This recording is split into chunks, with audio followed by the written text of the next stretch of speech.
Hello everyone, pitch city ডায়েরিজে সবাইকে welcome. সবাই কেমন আছো তোমরা? আশা করি সবাই খুব ভালো আছো। আমরাও এখানে বেশ আছি। আর আজকে সকাল সকাল আমরা চলেছি একটু বেরু করতে। 2 রাতে 3 দিনের ট্রিপ। চলো তাহলে এবার বেরিয়ে পড়ি। আর যেতে যেতে বলি আমরা কোথায় যাচ্ছি। আজকে আমরা যাচ্ছি দ্য গ্রেট স্মোকি মাউন্টেন। ওখানে ফল কালার ভীষণ সুন্দর হয়, আর পাহাড়ি এলাকাতেও তো দেখতে ভালো লাগে। তাই আমরা এবারে ফল দেখতে ওখানেই যাচ্ছি। তবে শুধু যে ওখানে ফল দেখতে যাচ্ছি সেটাও নয়, আজকে আমরা রাস্তায় যেতে যেতে আরও দুটো জায়গা ঘুরে দেখব। এক হচ্ছে টেলুলা ফলস, আর সেকেন্ড হচ্ছে ক্লিন্সম্যান ডোম। তো ক্লিন্সম্যান ডোমটা টেনেসিতেই, আর টেলুলা ফলসটা জর্জিয়ার মধ্যেই পড়ে। তো আমরা ব্রেক নিয়ে যাচ্ছি এই কারণে, তাতে পরে দিব্যর একটু সুবিধা এটাই হবে যে ও একটু রেস্ট পাবে, কন্টিনিউ গাড়ি চালাতে হবে না। আর টেলুলা ফলসটা যেহেতু আমাদের রাস্তার মধ্যেই পড়বে, তার জন্য আমরা টেলুলা ফলসের স্টেট পার্কটাও ঘুরে দেখে নেবো একটু। আর ওখানে একটা রিভিয়ান চার্জারও আছে, সেখানে আমরা গাড়িটাও একটু চার্জ করে নেব। তারপর আমরা যাব হচ্ছে নেক্সট ডেস্টিনেশন আমাদের থাকবে ক্লিন্সম্যান ডোম। তবে ক্লিন্সম্যান ডোম যেতেও মাঝে একবার আমাদের চার্জ করতে হবে। আমরা যাচ্ছি কিন্তু টেনেসিতে, কিন্তু তার মাঝে আমাদেরকে নর্থ ক্যারোলিনা হয়ে যেতে হবে। আর আমরা নেক্সট যে ডেস্টিনেশন চার্জারে চার্জ করব, টেসলা সুপার চার্জার, সেটা হচ্ছে নর্থ ক্যারোলিনাতে ফ্র্যাঙ্কলিন বলে একটা জায়গা আছে, সেখানে গিয়ে আমরা চার্জ করব। দিয়ে তারপর আমরা ডাইরেক্ট ওখান থেকে ক্লিন্সম্যান ডোমে যাব। টেলুলা ফলস পৌঁছাতে আমাদের 1.5 ঘন্টার মতন সময় লাগবে। এই টেলুলা ফলস স্টেট পার্কের এখানে না দুটো ফলস আছে, একটা টেলুলা ফলস আর একটা হ্যারিকেন ফলস। এই দুটো ফলসেই ট্রেক করে বা হাইকিং করে যেতে হয়। তবে টেলুলা ফলসটার হাইকিংয়ের যে দূরত্বটা ডিস্টেন্স আছে সেটা একটু বেশি, সেটা না 7 মাইল মতন। তো আমরা আজকে টেলুলা ফলসটা দেখবো না, তার বদলে আমরা হ্যারিকেন ফলসটা দেখবো। ওটাতে 0.7 মাইলসের মতন চলতে গিয়ে দেখতে হবে হেঁটে। তো ওটাই রায়ানের জন্য সুবিধা হবে, কারণ ওই রাস্তাটা না স্ট্রলার ফ্রেন্ডলি। তো রায়ানকে আমরা নিয়ে যেতে পারবো। আর যেহেতু 2 দিনের ট্রিপ, 2 দিনই ভীষণ ঘোরাফেরা হবে, তার জন্য আমরা টেলুলা ফলসটা ক্যান্সেল করেছি। তো আমরা ঠিক করেছি যে ওটা এবারে করব না, পরে কোনো এক সময় এসে করা যাবে, কারণ ওটা না আমাদের বাড়ি থেকে বেশি দূর নয়, 1.5 ঘন্টার মতন। তো কথা বলতে বলতে তো আমরা পৌঁছেই গেছি। এটা স্টেট পার্কের রাস্তাটা। এবার আমরা নামার সময় এসে গেছে, আর 1 মিনিট মতন লাগছে। এখানেও ফল কালার কিন্তু অসম্ভব সুন্দর। যাই হোক, আমরা পৌঁছে গেছি। আর এখন আমরা গাড়িটা পার্ক করে দিয়ে এখন আমরা যাচ্ছি ভিজিটার সেন্টারের সামনে। ওখানে বেঞ্চ মতন পাতা আছে, যাতে সবাই বসে একটু রেস্ট করতে পারে, খাওয়া দাওয়া স্ন্যাক্স খেতে পারে। তো ওখানে আমরা একটু হালকা কিছু খেয়ে নেবো। খাবারটা যদিও বা আমি বাড়ি থেকে বানিয়ে এনেছি, সকালবেলায় আমি এগ র্যাপ বানিয়ে এনেছি। তো 3 জনে খেয়ে নেবো, কারণ হচ্ছে পরপর 2 দিন একটু বাইরে খাওয়াই হবে। তো প্রথম দিনটা যেহেতু সুযোগ ছিল, তাই আমি বাড়ি থেকেই র্যাপটা বানিয়ে এনেছি। আর ওই যে দূরে বাড়িটা দেখা যাচ্ছে, ওটা হলো স্টেট পার্কের ভিজিটার সেন্টার। ওই সেন্টারের মধ্যে একটা ছোট্ট মিউজিয়াম মতন আছে এই স্টেট পার্কের হিস্ট্রি সম্পর্কে, এই স্টেট পার্কের ফ্লোরা ফনা, আর কিভাবে এই স্টেট পার্কটা বানানো হয়েছে, কবে, সে সমস্ত সবই হিস্ট্রি রয়েছে। আর রয়েছে 1-2টো সুভিনিয়ার শপ, আর একটা ক্যাফে রয়েছে। তো সেখান থেকেও তুমি কিছু চাইলে খেতে পারো। সেখানে টুকটাক খাবার দাবার মানে কফি, কেক, এই সমস্তই পাওয়া যায় আর কি। তো আমরা যেহেতু বাড়ি থেকে খাবার নিয়ে এসেছি, তো আমরা ভিজিটার সেন্টার থেকে কিছু খাবো না, তবে অবশ্যই ভিজিটার সেন্টারে যাব, মিউজিয়ামটা ঘুরে দেখব, আর ওখান থেকে সুভিনিয়ার নেব। তো আমরা যেখানেই যাই সেখান থেকে ট্রাই করি একটা করে সুভিনিয়ার নিয়ে আসার, স্মৃতি হিসেবে রাখার জন্য। তো বেসিক্যালি আমরা ফ্রিজ ম্যাগনেট নিয়ে আসি। তো ওটা না রাখা ইজি হয়, কারণ হচ্ছে কোনো জিনিস আনলে সেটা সাজিয়ে রাখার মতন একটা ব্যাপার থাকে। কিন্তু যেহেতু আমরা ভাড়া বাড়িতে থাকি, তো আমরা কোনো রকমের ওয়াল হ্যাঙ্গিং কিছু আনতে পারি না, কারণ আমাদের ভাড়া বাড়িতে অনেক ধরনের রেস্ট্রিকশন আছে। তো যাই হোক, আমরা এখানে একটা বেঞ্চে চলে এসেছি। তাহলে চলো আমরা একটু খাওয়া দাওয়া করে নিই, তারপর আবার কথা বলছি। তো খাওয়া দাওয়া কমপ্লিট হয়ে গেছে। এখন আমরা যাব ওভারলুক 1, 2 আর 3 দেখব। আর এখানে ট্রেকটা খুবই ছোট্ট আর রাস্তাও ভালো, মানে সেরকম কোনো রকমের কষ্ট হয়নি আমাদের। আর রায়ানও বেশ এনজয় করছিল আমার সাথে সাথে। আর এখান থেকে ফলসটা, এই যে ফলসটা আমরা দেখবো এই ওভারলুকে এসে, সেই ফলসটা হচ্ছে হ্যারিকেন ফলস। তো ওই ফলসটা না নিচে যে লেকটা আছে সেখানেও নামা যায়, কিন্তু আমরা সেটা করবো না, আমরা ওপর থেকেই দেখবো, কারণ আমাদের কাছে বেশি সময় নেই, এখনও আমাদের অনেকটা দূর যেতেও হবে। আর এই যে ওভারলুক বলে লেখা আছে যেগুলো, এই ওভারলুক হলো এক একটা ভিউ পয়েন্ট। তো এইখান থেকে সব থেকে ভালো ভিউ যেখান থেকে দেখা যায় সেখানে এরকম ওরা ব্যারিকেড করে ওভারলুক করে দিয়েছে, যাতে সবাই এসে বেস্ট ভিউটা এনজয় করতে পারে। আর দেখো এখানেও কত সুন্দর কালার এসেছে, চারিদিক সবুজ, লাল আর ব্রাউন কালারের পাতা দেখতে পাচ্ছি। তবে আমরা যে সময়টা এসেছি এই অক্টোবরের এন্ডটা হচ্ছে ফলের পিক কালার দেখার পিক সিজন বলে, পিক টাইম বলে আর কি। এই সময় নাকি সব থেকে ভালো ফল কালার দেখা যায়, মানে চারিদিক একদম রেড হয়ে যায়। তবে এইবারে না ভালো ফল কালার আসেনি হায়ার এলিভেশনে, কারণ এবারে না এখানে অনেকগুলো ঝড় এসেছিল। রিসেন্টলি হেলেনা নামক হারিকেনে এখানে প্রচুর ক্ষয়ক্ষতি হয়েছে, তো তার ফলে না অর্ধেক গাছের পাতাই ঝরে গেছে, আর কালার কি করে আসবে। তো সেই কারণে ওয়েদারের চেঞ্জেসের জন্য অনেক কালার কম এসেছে আগের বারের তুলনায়। তো এটা নাকি আরও সুন্দর লাগে। যাই হোক, ফলসটা দেখতে তো অপূর্ব সুন্দর লাগছিল, খুব ইচ্ছা করছিল নিচে যেতে, কিন্তু যদি আমরা এইটা ট্রেকিংটা করতে যাই তাহলে আমাদের ওখানে পৌঁছাতে অনেক লেট হয়ে যাবে। আর হচ্ছে আমরা যে স্মোকি মাউন্টেন যাচ্ছি সেটা ক্লিন্সম্যান টোম্ব বা স্মোকি মাউন্টেনের রাস্তাটা না অনেক পাহাড়ের মধ্যে দিয়ে, তো আমরা প্রথমবার দিব্য পাহাড়ে গাড়ি চালাবে, তো তাই জন্য আমরা চাই না যে কোনোভাবে লেট হোক, বা আমরা চাই যে সানলাইট থাকতে থাকতে আমরা হোটেল পৌঁছে যাই। তাই এবারে আমরা এটা স্কিপ করেছি, এই ফলস দেখাটা। তো যাই হোক, দেখাটা স্কিপ হয়নি, ফলসটা আমরা দেখতেই পাচ্ছি, বাট একদম নিচে গিয়ে প্রপার ট্রেকিং করে দেখাটা এবার হলো না। নেক্সট টাইম একবার প্ল্যান করে আবার এখানে আসা যাবে। আর যেহেতু ডিস্টেন্সটাও কম আমাদের বাড়ি থেকে, 1-1.5 ঘন্টার রাস্তা, তো যখন তখনই প্ল্যান করে আসা যেতে পারে।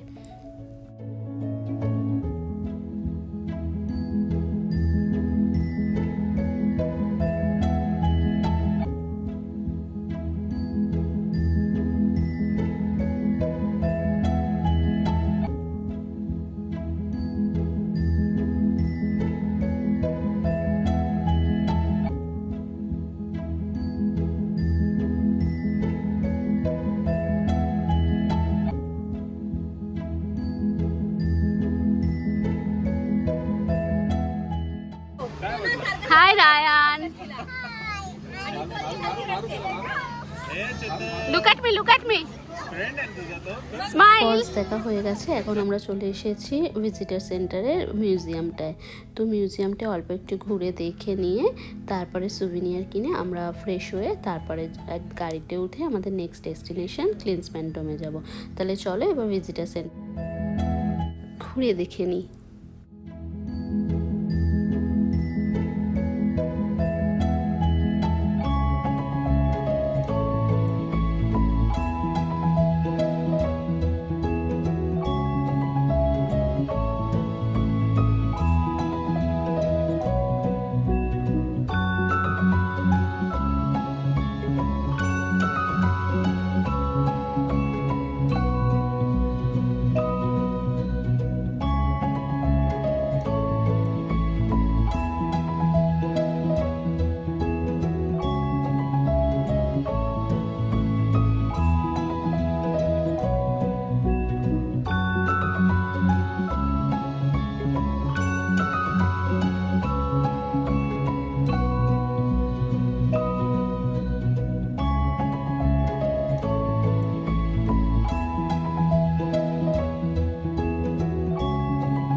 এখন আমরা চলে এসেছি সুভিনিয়ার শপে। আমাদের কেনা হয়ে গেছে, আমরা ফ্রিজ ম্যাগনেটই নিয়েছি, বাট এত কিউট লাগছিল এগুলো দেখতে, তাই ভাবলাম তোমাদের সাথে শেয়ার করি।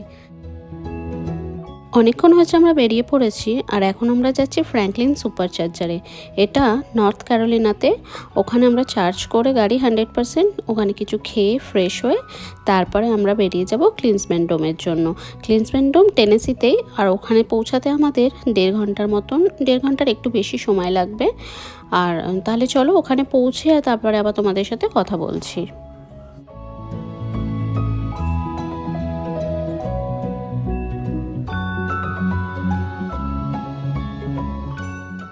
আমরা ফ্র্যাঙ্কলিন সুপারচার্জারে পৌঁছে গেছি, আর এর সামনেই একটা ম্যাকডি আছে। তো আজকে আমরা ওখানেই কিছু খেয়ে নেবো। আর এই দেখো গাড়িতে 82% চার্জও হয়ে গেছে। আর এরপরের আমাদের নেক্সট ডেস্টিনেশন ক্লিন্সম্যান ডোম, সেটাও দেখাচ্ছে। আর 1 ঘন্টা 26 মিনিটই লাগবে যেতে, যেটা আমি তোমাদের আগেই বলেছিলাম 1.5 ঘন্টার মতন লাগবে। আর গাড়িতে 100% চার্জ হতে 15 মিনিটসই লাগবে। তো আমাদের হাতে 15 মিনিটসের সময় আছে ম্যাকডিতে গিয়ে কিছু খেয়ে ফ্রেশ আপ হয়ে নেওয়ার মতন।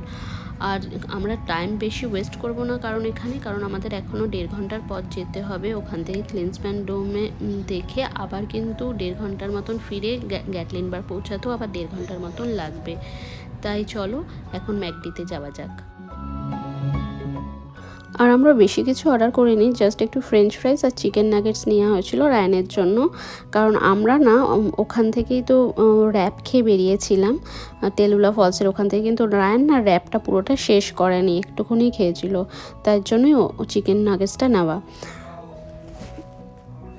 এখন ম্যাকডি থেকে বেরিয়ে আমরা চলেছি হচ্ছে আমাদের নেক্সট ডেস্টিনেশনের দিকে। আর এই পুরো জার্নিটাই সিনিক, তোমরা দেখে হয়তো বুঝতেই পারছো চারিদিকটা।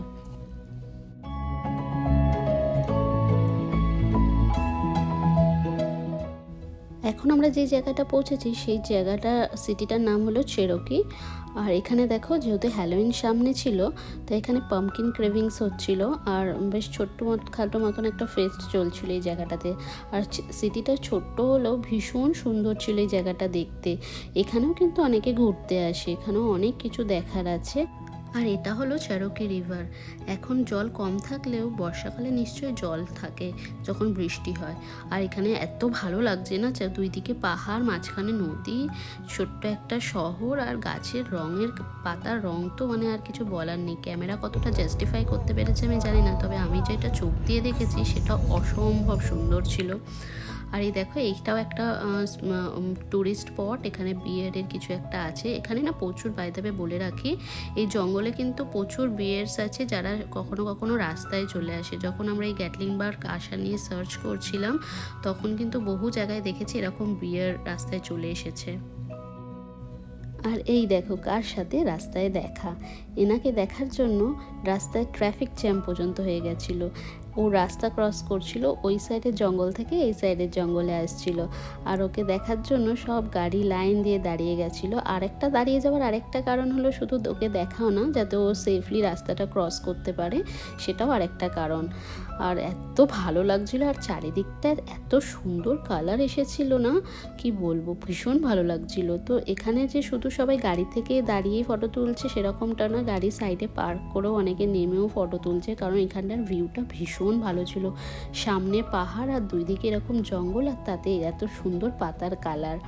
তো ভীষণ ভালো ছিল এই জায়গাটা, আমরা প্রচণ্ড এনজয় করেছি। আমরা ভেবেছিলাম নামবো, কিন্তু ইতিমধ্যে ওরও রাস্তা ক্রস হয়ে গেছিলো, ডিয়ারটা রাস্তা ক্রস করে ফেলেছিল। আর যেহেতু ট্রাফিক হয়ে যাচ্ছিলো, তো আর বেশি সামনের গাড়িটা যেহেতু এগিয়ে গেছিলো, তো আমরাও আর নামিনি, আমরাও এগিয়ে গেছিলাম। যাই হোক, কিন্তু আমরা গাড়ির ভেতর থেকে খুব ভালো করেই দেখতে পেয়েছি এরকম ডিয়ার। তো আমরা যেতে যেতে কিন্তু অনেক ধরনের অ্যানিমেলসই দেখেছিলাম। আর রায়ানের উত্তেজনার তো শেষ ছিল না, এত প্রথমবার এরকম সামনে থেকে ডিয়ার, তাও ন্যাচারাল হ্যাবিটেটে দেখে ভীষণ মজা পেয়েছিল। আরও অনেক ধরনেরই অ্যানিমালস দেখেছি, টার্কি দেখেছি, ডাক দেখেছি, অনেক ধরনের স্কুইরেল দেখেছি, আরও অনেক ছোটোখাটো দেখেছি, বাট সেগুলোর নাম আমার জানা নেই। আমরা এখন ক্লিন্সম্যান ডোমের খুব কাছাকাছি চলে এসেছি, আর 23 মিনিটের মতন রাস্তা, 23-24 মিনিটের মতন রাস্তা দেখাচ্ছে। আর এই ক্লিন্সম্যান ডোমের এলিভেশনটা না অনেকটাই হাই, আর যেহেতু পাহাড়ি রাস্তা, তো ম্যাপে দেখতেই পাচ্ছ যে কেমন রাস্তাটা ট্যারা ব্যাকা, মানে অনেকগুলো হেয়ারপিন লুপস আছে বলতে পারো। তো গাড়ি খুব সাবধানে চলবে, যদিও গাড়ি অটো পাইলটে চলছে। আর যেহেতু পাহাড়ে উঠে যাওয়ার সাথে সাথেই হলো কি ওয়েদারটা একদম চেঞ্জ হয়ে গেল, মানে এত এত সানি ওয়েদার ছিল, কিন্তু আস্তে আস্তে পুরো মেঘে পুরো ঢেকে গেছিলো। আর তার সাথে সাথে শুরু হয়ে গেছিলো বৃষ্টি।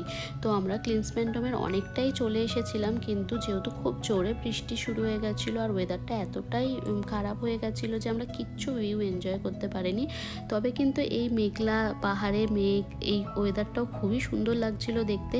কিন্তু যেটার জন্য দেখতে আসা ফল কালার ক্লিন্সম্যানডোম থেকে পুরো ভিউটা খুব সুন্দর লাগে, ছবিতে দেখেছিলাম, তো সেটা আমরা পাইনি।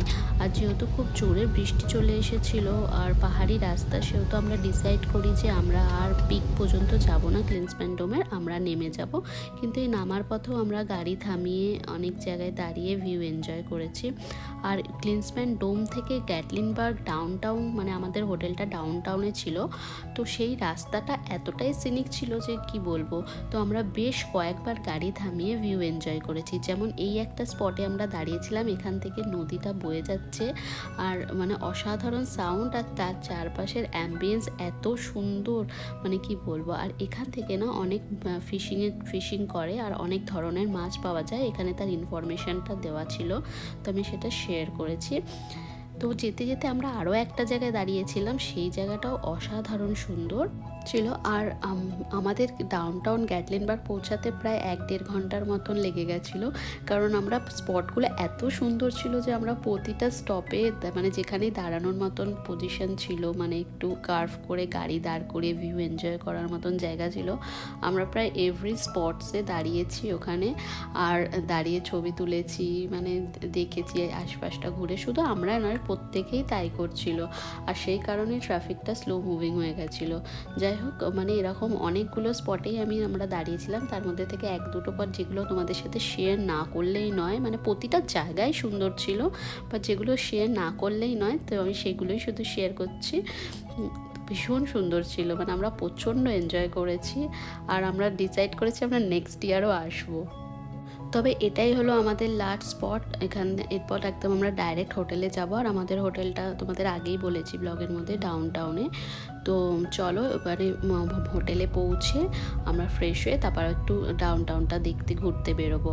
আর এই যে আমরা পৌঁছেও গেছি ডাউনটাউন গ্যাটলিনবার্গ, আর এখানে সুন্দর করে একটা ওয়েলকামের জন্য একটা ছোট্ট পাম্পকিন রাখা আছে, যেহেতু এখন হ্যালোউইনের সময় ছিল, আমরা যে সময়টা গেছিলাম সে সময়টা হ্যালোউইন চলছিল, মানে আর 2 দিন পরে হ্যালোউইন ছিল আর কি।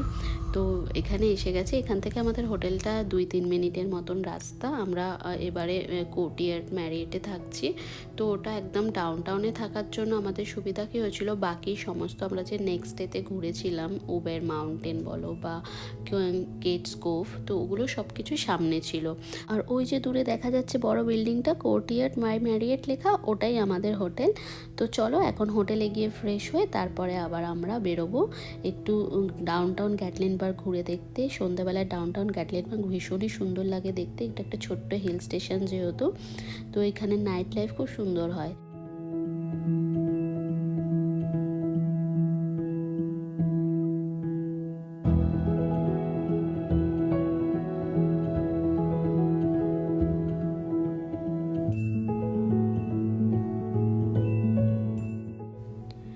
আমরা পৌঁছে গেছি হোটেলে, চেকিংও হয়ে গেছে, এখন লাগেজগুলো নিয়ে জাস্ট রুমে ঢুকবো।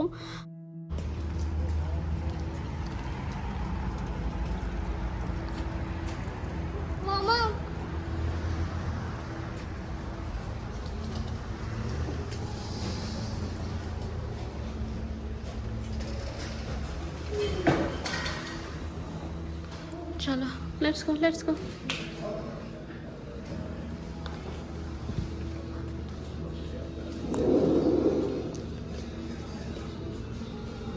Have a seat, Ryan.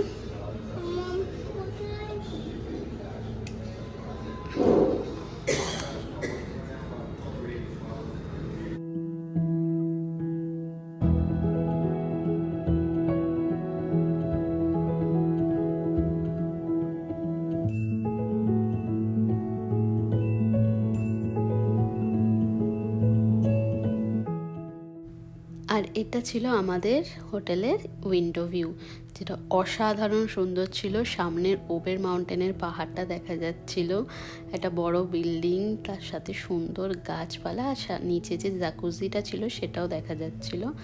যাক, ভালোই হলো, ঘুম থেকে উঠে এরকম একটা ভিউ দেখতে মন্দ লাগবে না। একটু রেস্ট নিয়ে ফ্রেশ হয়ে তারপর যাব ডাউন টাউন গ্যাটলিনবার্গ ঘুরে দেখতে। তাহলে চলো ওখানে গিয়ে আবার দেখা হচ্ছে। আমরা এসে গেছি গ্যাটলিনবার্গ ডাউনটাউনে। এখন এই সিটিটা একটু কিছুক্ষণ ঘুরে দেখবো। ছোট্ট একটা হিল স্টেশন, এটা বেশি বড় নয় এখানে মার্কেটটা। তো এখানে একটু ঘুরে দেখবো, একটু হালকা খাওয়া দাওয়া করব, তারপরে বাড়ি ফিরে যাব। সারাদিন ঘোরাঘুরি, খুব টায়ার্ড, আজকে বেশিক্ষণ এখানে কাটাবো না। তাহলে ব্লগটাও আমি এখানে এন্ড করছি। যদি ভালো লেগে থাকে তাহলে লাইক করো, শেয়ার করো, কমেন্টে জানিও কেমন লেগেছে। খুব শীঘ্রই আবার দেখা হবে পরবর্তী ইন্টারেস্টিং ব্লগে। ততক্ষণের জন্য সবাই খুব ভালো থেকো।